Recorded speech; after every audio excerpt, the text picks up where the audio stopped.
checking the next room. Go on in here. Check the hallway.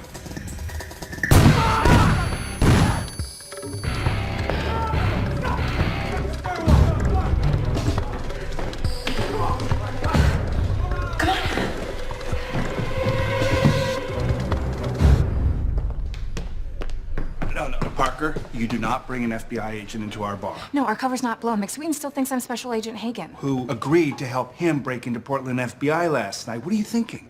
I'm doing this because he needs us. So do the victims of Oliver Schmidt's Ponzi scheme. I've been planning that takedown for months. I don't have time for this. Nate, he's about to lose his father. Please just go talk to him.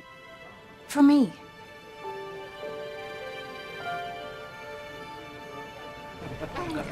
Pancreatic cancer.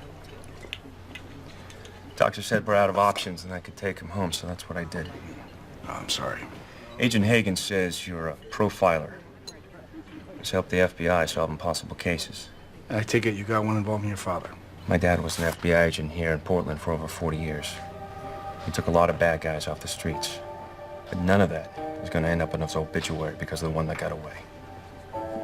Before my father dies, help me do one thing for him. Help me bring D.B. Cooper to justice. Wait, the #1 unsolved mystery in the history of American crime, that's our new job? No, our job is to take down Oliver Schmidt. This is just a detour, Sophie. It's 1971, the day before Thanksgiving. A 727 takes off from Portland, bound for Seattle. It is hijacked by this man, a passenger who goes by the name of Dan Cooper. Wait, I thought his name was D.B. Cooper. That was misheard by a reporter at the scene, and then it was repeated until it became gospel. I'm sorry, I didn't mean to interrupt you. Swoon, go on, swoon. He shows the stewardess what appears to be a bomb. He demands $200,000 in cash and 4 parachutes. He gets them. Then he does something no one expects. Somewhere over the Cascades, which is near to where we are now, he jumps. And he disappears forever. Sophie, just real quick.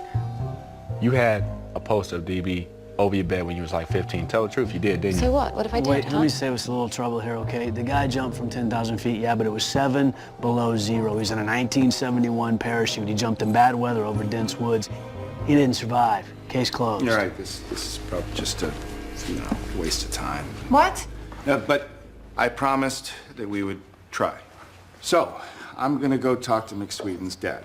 And Hardison, you're gonna follow up on the old case file? The old case file that Parker stole? Yeah. The one that's like 80 volumes long?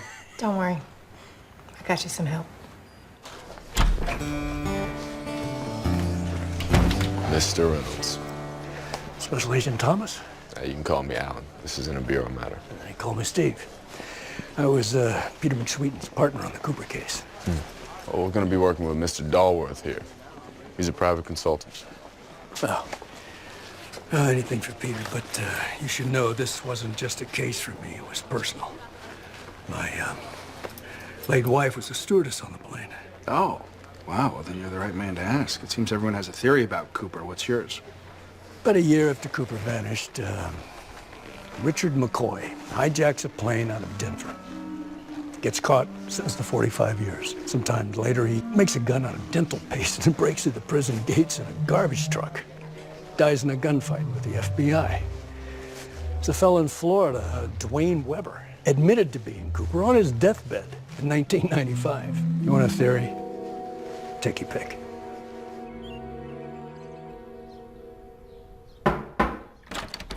Dad, is it a good time? The sirens are luring the sailors to their death. Luckily, I know how it ends. I'll be back in a few hours. Tally-ho, son. Peter McSweeten. Mick Dalworth. Have a seat. Thank you. So, you're a profiler who's come to take a run at the Cooper case. If it's all right. I spent 40 years trying to understand one man. What's it like to climb into the mind of a different criminal every day? Well, if I told you I left it at the office, I'd be lying. Then this is a story you should hear. It began the day before Thanksgiving, 1971. Oh, what's that? Just a little something for the new job. Oh, hell. This is gonna be tough. Saying goodbye to the people you care about always is. Tally-ho, Todd. Tally-ho, Dad. It was my first day as chief of the Seattle office, but before I reported there, I had to do one thing, thank the people I served with here in Portland. Well, hell, the conquering hero returned. I just came to say goodbye. You were a great partner, Reggie, and you got a bright future here at the Bureau. Especially now that you moving on, you was kind of pinning my wings back, Chief. No offense. None taken. If I could just get everyone's attention for a second. So our motto is fidelity, bravery, integrity. And all my time here in Portland, I must say you have all shown those qualities every single day, and for that I thank you. But if I could do one thing before I leave, I'd like to add a word to that sign: compassion. Never forget to put yourselves in the shoes of the people we serve, and not just the victims, but the perpetrators as well. They're all deserving of our mercy. Thank you.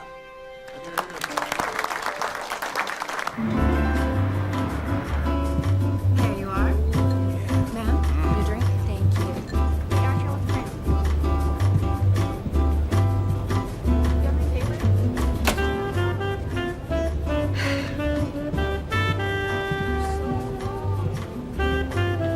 Hey, little lady, can I get another scotch? I'm telling you, Lori, the shorter they make these hemlines, the more these drunks think we're on the menu. Don't knock it till you try it. Not even this stops them. I don't want combat pay. Well, Stephanie, good luck with that.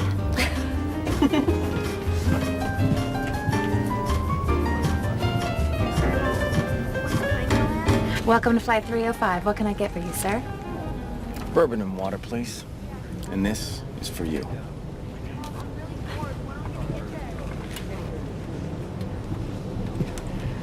What did I tell you? Another lovesick businessman. No, don't be so hasty. Once Cooper handed Stephanie Ritter the note, she became his connection to us. Just about everything we know about him, we got from that brave woman. Of course, Stephanie had to open the note first. Here you are, sir. Miss, you really ought to read the note.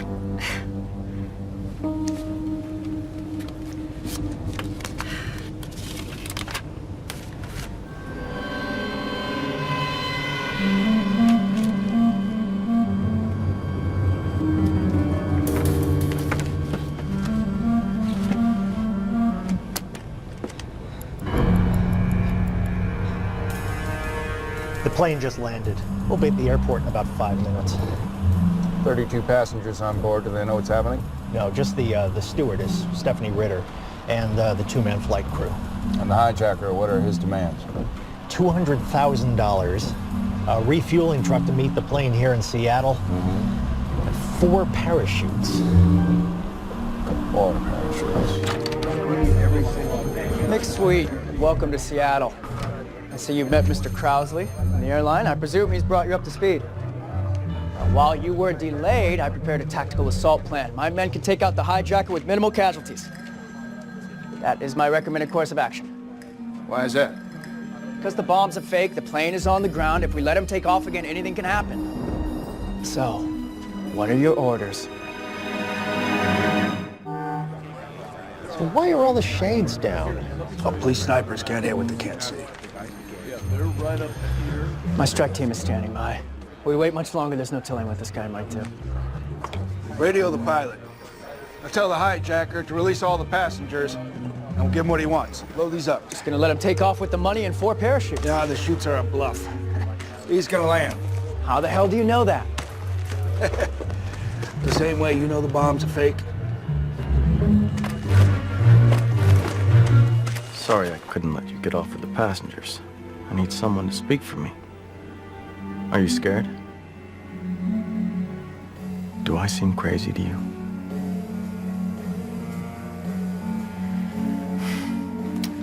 Get me another bourbon and water and keep the change.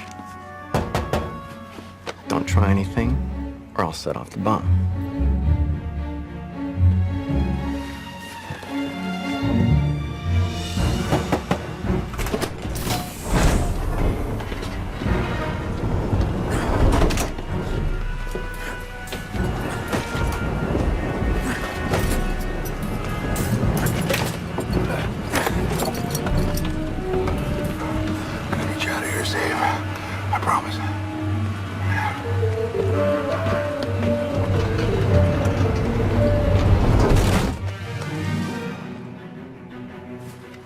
Tell the pilot we're flying to Mexico City. He's to fly no higher than 10,000 feet, flaps at 15 degrees. If he fails to comply with any of these instructions, I will know, and I will act accordingly.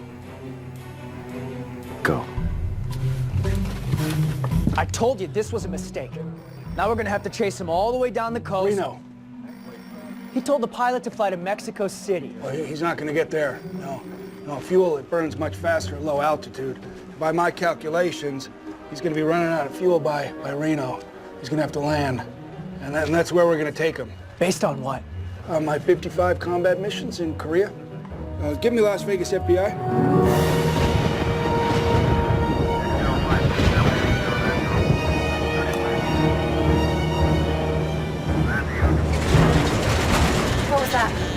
Something happened in the cabin. Looks like the aft door is open. Do not go in there!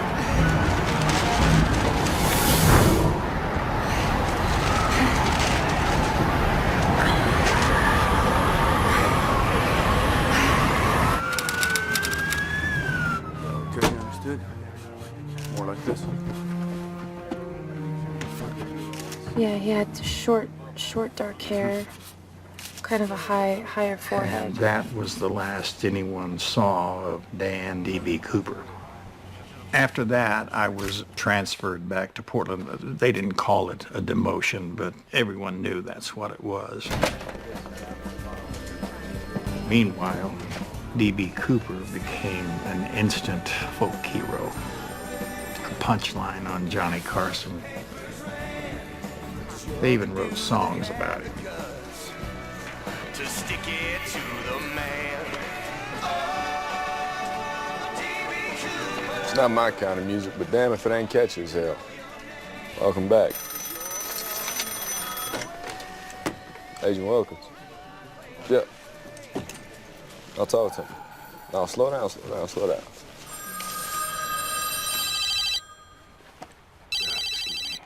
Yeah, what do you got?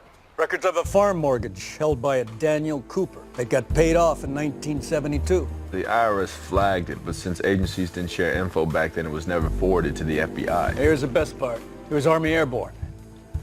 Paratrooper. His last known residence is here in Portland. Sophie's en route. I'll keep you posted. I know that face. It's Cooper. He's got you now. Oh, we'll see. It's getting dark. Peter, do you want to take a little break, right? When it comes to Skyjack 71, I never rest. I'm guessing that's a feeling you know well. I came to believe that finding D.B. Cooper was the reason I was put on this earth. Everything else fell by the wayside. Yes, Your Honor, I know what day it is, but I have a suspect and I need a search warrant before he flees. No, I do not have an eyewitness ID. Yeah, I understand. Hello? Hello? I gotta go. Peter, I can't believe you're doing this to us on Christmas Eve. Joy, this isn't about me. As long as Cooper is free and celebrated, other men, desperate men, are gonna hijack planes and people are gonna get hurt. And you think that's your fault? I know it is. I shouldn't be surprised. Did you see your son's Christmas list? I'll like D.B. Cooper. He knows it's what you want more than anything in the world.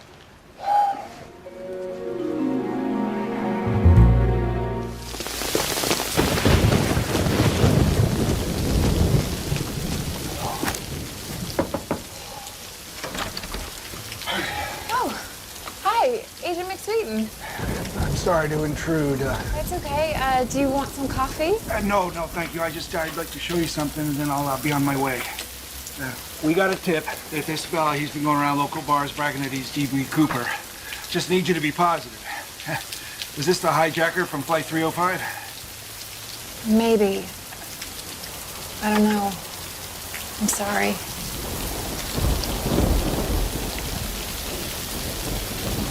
Hey, are you okay? I'm fine. I just, been a long year.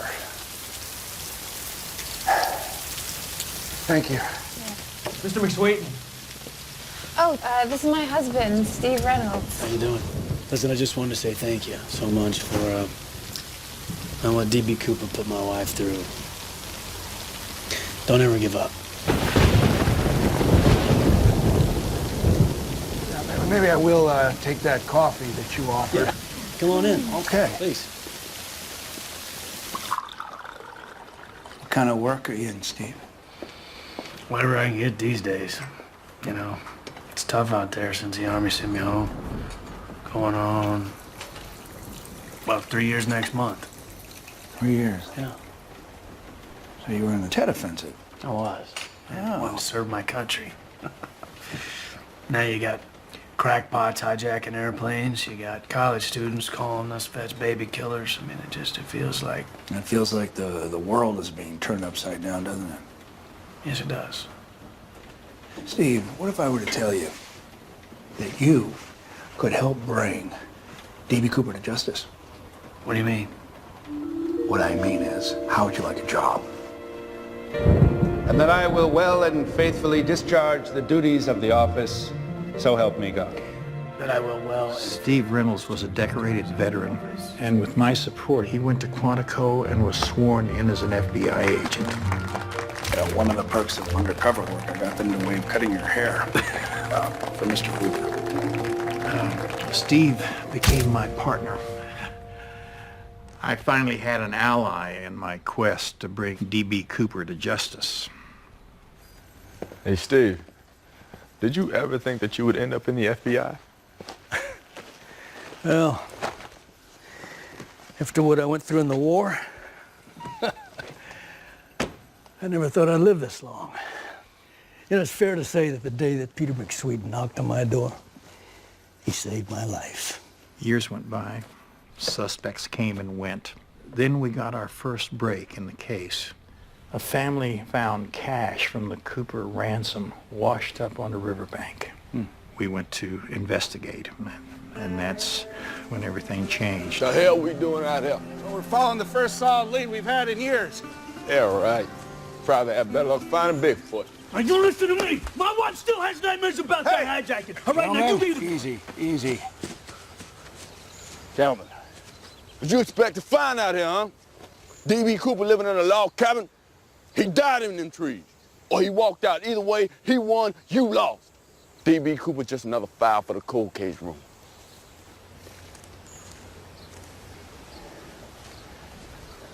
Sorry.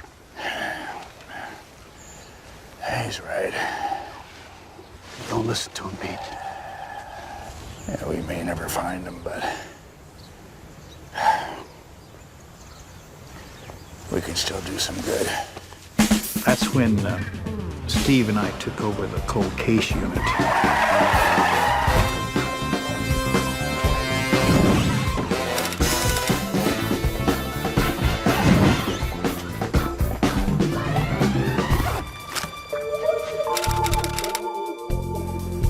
I just want to get the hell out of here. I hear you. Free! FBI! No. Stay down, Get your hands behind your back. What the hell are you doing, man? I didn't do the deal. That's not heroin in there. It's cyanide. We thought he was just a dirty narcotics detective. Turns out he's also a psychopath.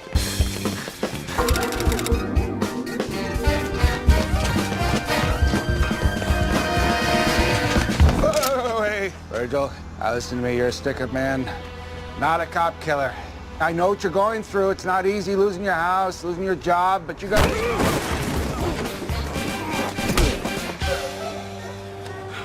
He wasn't gonna shoot. Yeah, we got the gun that he used for the stick-up. It's in the trunk, Virgil. Huh? Let's have a look. Is it a ski mask that you use, huh? It's the clerk from Roy's Marketplace, the one that ID'd him. Come here, sweetie. There. You okay? Yeah. Thank you. You think too much of people. Yeah. Nate, I found Daniel Cooper.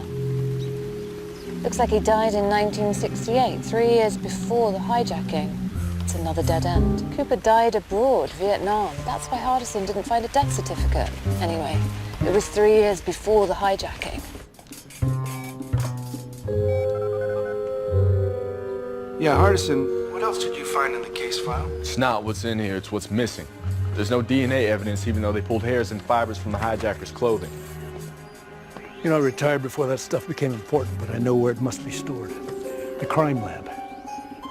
DNA file secure. On my way. Copy. All this stuff.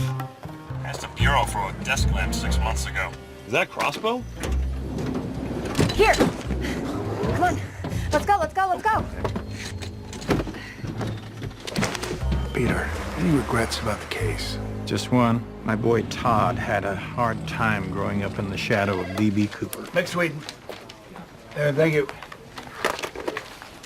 Michael Novak's here. 8 years after the hijacking, and now this kid thinks they got the composite sketch wrong. Well, yeah, I mean, he was on the plane, and he swears that Cooper looked different than on the sketch. Come on, we have to. We follow every lead. All right. Thanks for waiting. Todd? Tally ho, son. Where are you? Oh, yeah, okay, I'll be right there. Go. I got the Novak interview.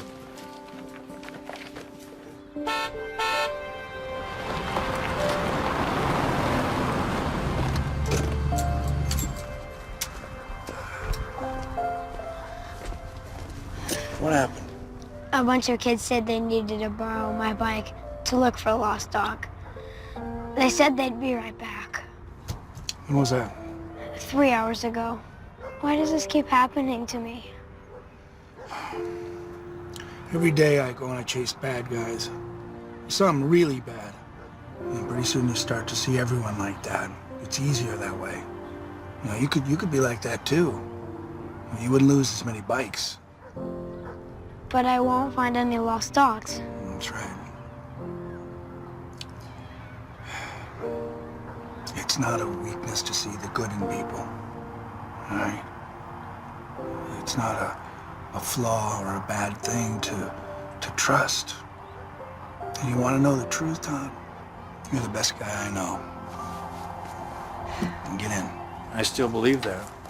The people I arrested, they were human beings to me. Something drove them to cross the line, but I always believed that they could be redeemed, even Cooper. Well, don't you believe that? No. I wish I did. Then you can see why I'm worried about my son. Sure. You're afraid of what the hunt for Cooper might do to him. I tried to stop him, but I suppose a son will always try to avenge his father's defeats. Like Telemachus and Odysseus. You don't have to find D.B. Cooper. He's lost somewhere in the darkness. Just make sure my son doesn't follow him there.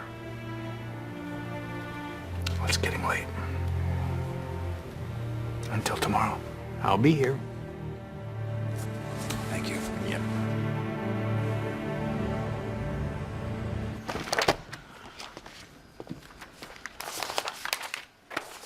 Hey, what's in the DNA file? The DNA never made it to the main case file because it was contaminated by the investigating team. Everybody's DNA's in there. Cooper's, Reynolds, McSweden's, the lab techs. Yeah, I was afraid of that. That's what happens sometimes with old cases when they predate modern forensics. So what, back to square one? No, I prefer back to the drawing board. It's more hopeful. It's McSweden. Hi. Hey. Yeah, I'm sorry. Okay. His dad died last night. We should be drinking coffee. Dad loved his coffee. Yeah. He'd let it get ice cold and top it off all day long. Drove me crazy. What else do you remember about him? Well, he was a hell of a shot. Yeah, but a terrible driver. That's true. One time we're in this high-speed chase, and he plows us right into this restaurant dumpster. Wow! What a mess. So we get out of the car, we're looking at the damage, and this girl comes running up to us and says somebody attacked her. And then maybe she thought he was with the CIA or one of the Russians. She's tripping on acid, she's a runaway. So I'm ready to hand her over to the paramedics. Peter's got her in the backseat of the car. Take us to him, he tells her. We found the guy. He's in the bus station. And the next day, he takes us to the woods where he's buried 3 other runaways. I say to Peter, hey, this girl, she was strung out. She was ranting. Man, how did you know? He said, all I heard was that she was afraid. So, here's to Peter McSweet, who couldn't drive a lick.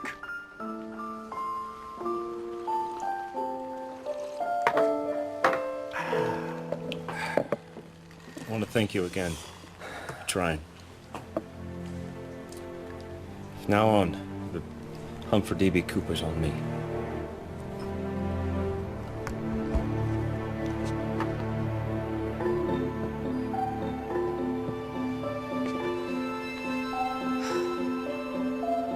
What are you doing? Working.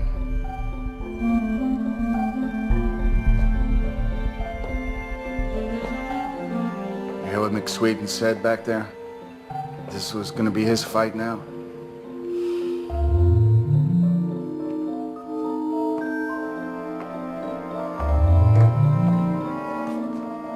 I'm not gonna let that happen. Michael Novak was a 10-year-old passenger on the plane when he told Steve Reynolds that D.B. Cooper looked different than the sketch. Yeah, but he only remembered after 8 years. And he saw him for all of, what, 10 seconds? The stewardess, she was on the flight sitting next to him for 5 hours straight. She studied every inch of his face. What do we know about this case? What do we know about this case? I mean, we don't have a suspect. We have hundreds of suspects. We don't even know if he survived the jump, right?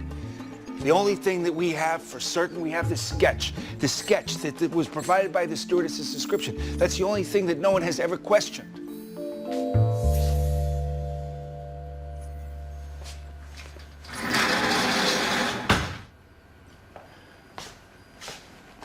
Where was the stewardess sitting when the FBI interviewed her? On the plane. Why? And what was the in-flight magazine? Sky Class. Show me the back cover. Enlarge. Sketch.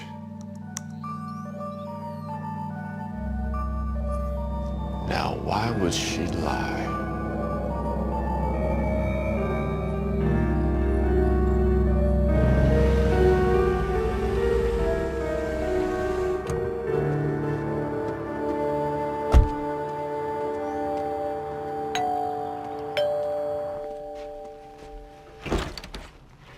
Nick, hey. Steve, hey, Come sorry on to in. bother you. That's all right. I was in the neighborhood and I just had a couple of questions about the case. Wanted to run by you. Hope it's all right. No. Oh, it's Stephanie? Oh.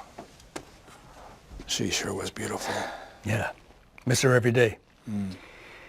She's been gone 10 years now. 10 years now? Just making some tea, excuse me.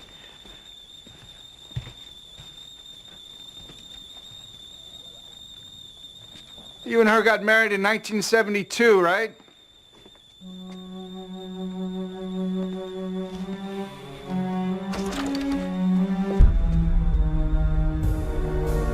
Uncle Steve?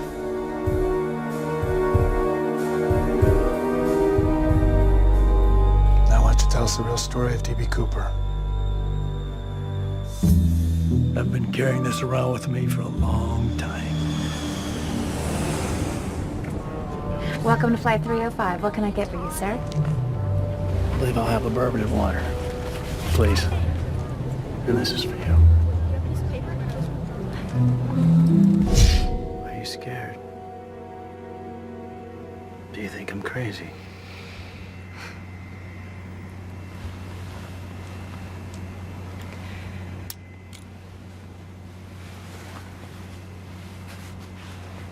What about now? I'm not doing this because I want to. I'm doing it because I made a promise. To who?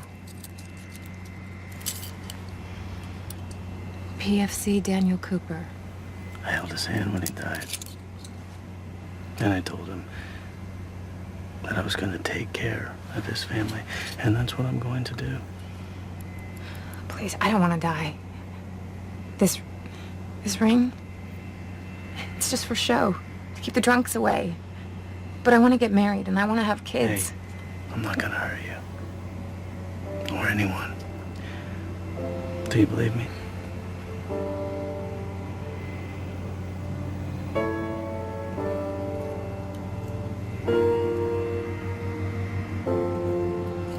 What do you want me to do? I think I'll have another bourbon and water. Keep the change. Hey, I see. You tell them if they try anything, I will set this bomb off. Tell them.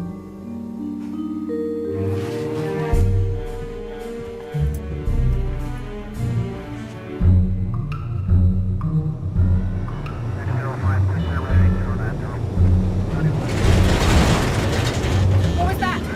Something happened in the cabin. Looks like the aft door's open.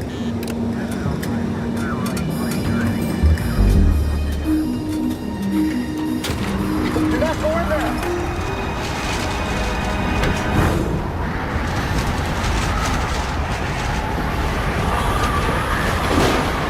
Don't! Stay back!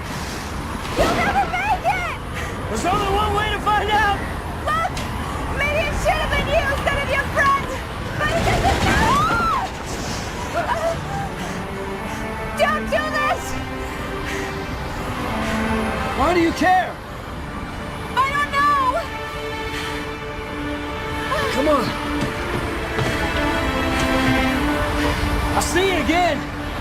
I promise.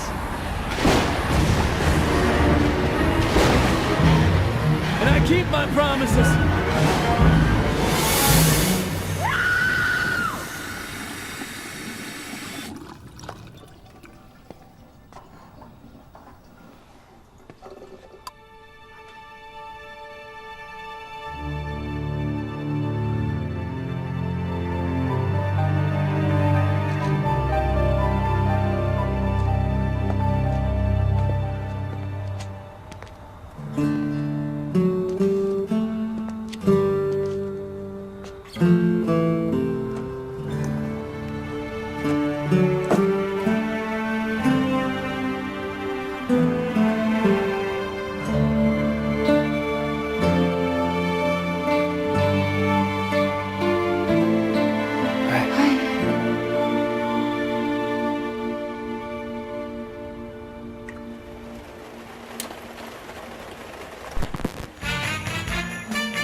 If Santa's in the area.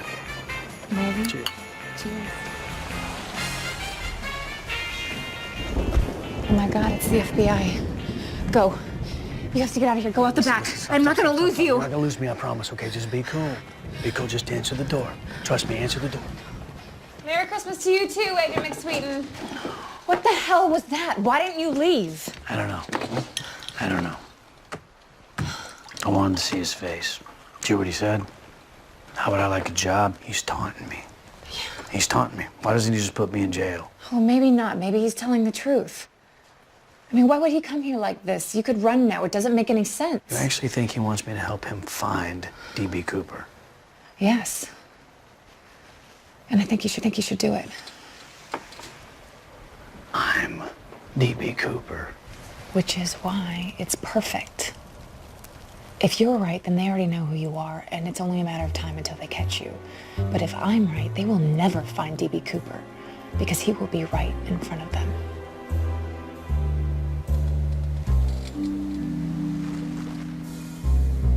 So you think I should do it? I think you're gonna have to be on top of your game.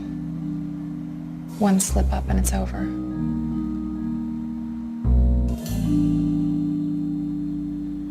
How'd you figure out he was D.B. Cooper? Daniel Cooper died in the Tet Offensive. And it wasn't too hard to figure out that Steve was in his unit. And there was another reason that the physical evidence was contaminated by the investigating team. What about the money? Paid for a dairy farm for Dan Cooper's family. Buried some in the woods. In case I got caught. That's what the campers found. You know, there's one thing that I just couldn't quite figure out. The kid, the witness on the plane, Novak. Now, you interviewed him. How'd you fool him? Years of lying taught me one thing. Look someone dead in the eye. Thanks for waiting. Todd? Tally ho, son. Where are you? Yeah, okay, I'll be right there. Go. I got the Novak interview.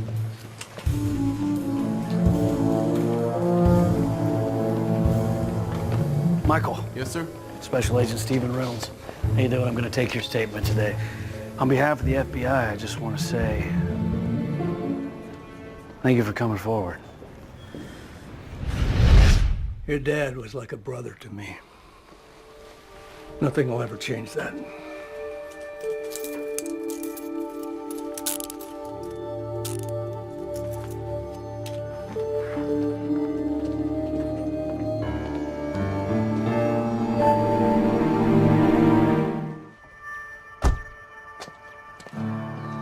Todd, He's a criminal. He belongs in jail. is that really what you want? Yes. It's what my father wanted more than anything in the world.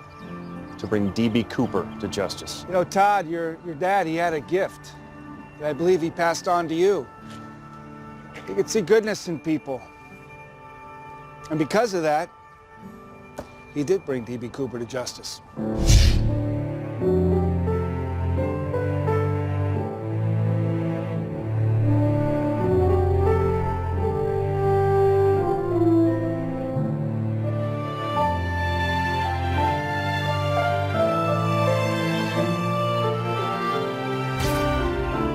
It's fair to say that the day that Peter McSweet knocked on my door, he saved my life.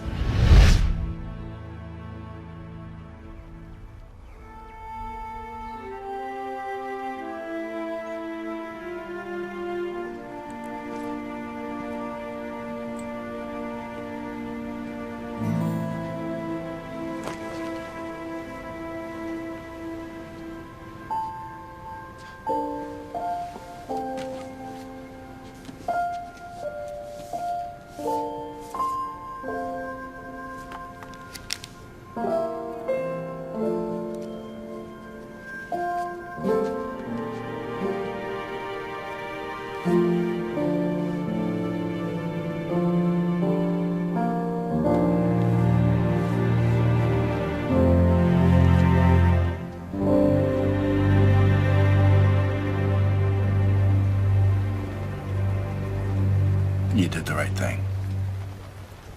You think my father knew? Yeah, listen, here's the thing. Peter McSweet knew that Steve Reynolds was a man who deserved a second chance. I mean, isn't that enough?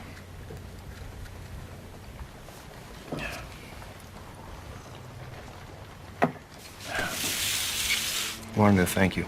Oh, no. I can't take that. My father went on an odyssey for over 40 years. You ended it. I know we want you to have it.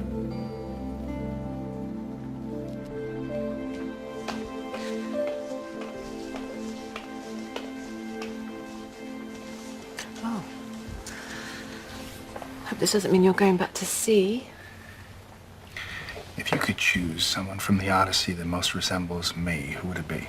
Well, the hero, obviously. Odysseus. Cunning warrior, master of disguise, and it means trouble in Greek. I think I'm like a siren. Ah. You sing the songs that lure the sailors to their death. Yes, but not just any song. No. The song that offers them their deepest desire. When we first started this thing that we do, do you remember what I said to everybody? You all know what you can do, but I know what you can do together. That is my talent. But now... Now you offer men like Oliver Schmidt their deepest desire in order to destroy them. When you spend most of your time getting inside the minds of bad people looking for their flaws and their weaknesses, and that's pretty much all you see in everyone. That's not what happened to Peter McSweeten. Ah, but Peter McSweeten wasn't Jimmy Ford's son. So what do you want to do? I want to build something.